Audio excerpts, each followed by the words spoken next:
Hi guys, it's April and I'm ready to do my wrap up. Now this wrap up, I'm going to try something a little bit different. This is something that I've been thinking about all month of possibly doing, and that is instead of just doing this as my wrap up of what I completed, but tacking on at the end doing currently readings. So you know what I'm entering the new month with. I don't know if you guys are interested in that. I thought I'd try it. I'm not good at TBRs, but this kind of gives you a foretelling of what is to come in the future. So we're gonna do it this once, and if you like it, tell me down below, and if you don't like it, tell me down below. Either way, tell me your opinions. So this is my June wrap-up. I didn't do a mid-month wrap-up because Read-A-Rama fell in the middle there. So I have a couple books from the first week of June, and then everything else is from this last half of June. The first books I want to talk about is the Ghost Hunt series. This is the actual novelization of Ghost Hunt. I have the first 9 manga in electronic form, and I decided that I wanted to pick up and read them. And so I went through the first 4 of the series. This is a series that is centered around May, who is a high schooler who stumbles into becoming a paranormal investigator. She accidentally destroys some of the equipment of a paranormal investigative team, and to pay back the damage that she does, she is hired on until she can pay all of the money back for all of the damages. So she learns all of these specific terms for these ghost hunters, and it's right up my alley. I absolutely love it. It gets into the scientific and the technical aspects of ghost hunting, but in manga form. And for some reason, I just felt like reading manga again, so that happened. I then picked up Beauty by Robin McKinley. This is a very naked book. I apologize that I don't have something more exciting to hold up right in front of your face, but this is literally all I have. This is a Beauty and the Beast retelling. It is a story of Beauty who goes off and lives with the Beast and is asked repeatedly by the Beast to marry him, and it of course expands upon the characters and their personalities in the family. This is a book I really enjoyed reading growing up. I really connected with Beauty as a character in this one, which is why I've really enjoyed it. Going back and rereading it now though, I see a lot of what I missed when I first read it. There isn't really a whole lot here. It is a simple retelling. I mean, it's fairly short too, so I wouldn't expect it to have a lot. I don't connect to the characters as much as I did before. So it kind of didn't reach where I was expecting it to. I do still really enjoy Robin McKinley's writing a lot. I don't know. It's weird sometimes going back and rereading books. I also picked up Sister Dear by Laura McNeill. This is the story of Allie, who spent 10 years in prison for a crime she did not commit. But now that she is out on parole, she is bound and determined to prove her innocence and get her daughter back. I don't mind crime novels. I do have a hard time reading crime novels that start with the premise that this person is innocent and you have to deal with all of the anxiety of them trying to prove themselves innocent. There was a lot of times where I was getting so anxious reading this book, which might mean that it was sort of doing its due diligence in the storytelling, but at the same time there really wasn't anything new in this story. Some of the characters, especially the teenager, I just wanted to slap upside the head.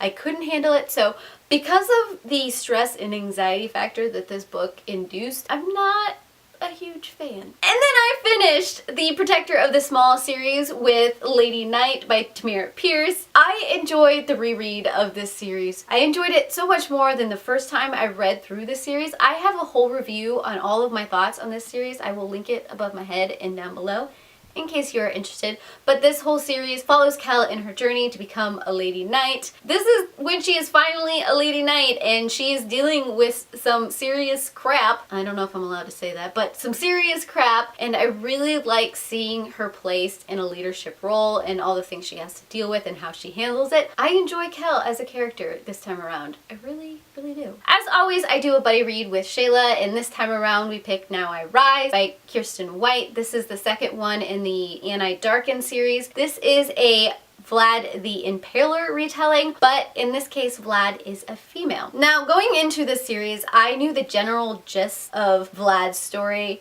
but seeing it played out in these characters, oh my goodness, Kiersten White does such a good job telling the story, and I don't even know if I'm going to be able to handle the next book because I know how it all ends and it's not going to end well. But just seeing the character depth in these characters right here, Lada and her brother and everything else, it's gonna destroy me.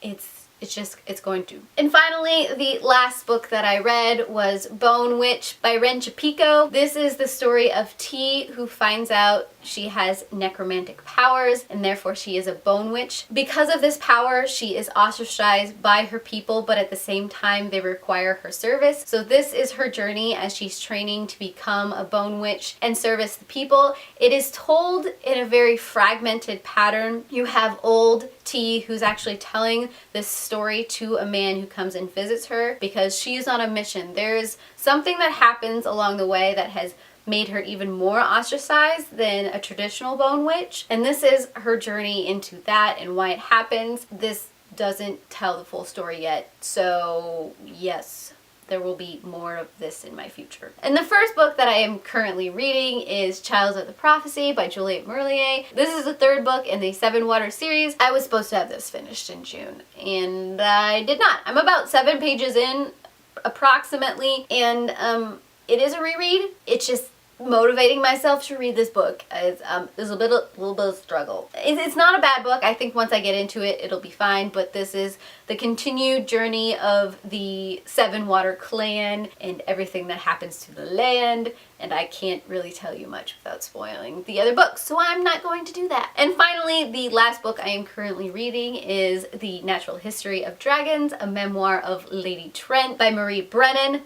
This is the story of Lady Trent's early years, how she got into studying dragons. So the story behind this book and the procurement of the rest of the series is I really like these covers. They are absolutely amazing. I sat down to photograph this book, and at some point I found myself just reading, and I pretty much binged the first half of this book. I'm now about 75% of the way through this book, and it is glorious. That's just a pre-warning right there. I am truly enjoying it. So yeah, you will hear words about this one in the future. So those are the books that I have read and the books I am currently reading. If you have any thoughts about any of these books, tell me down below, and also let me know down below what your favorite kind of takeaway is. I'm hungry, so I decided to add a question of the day.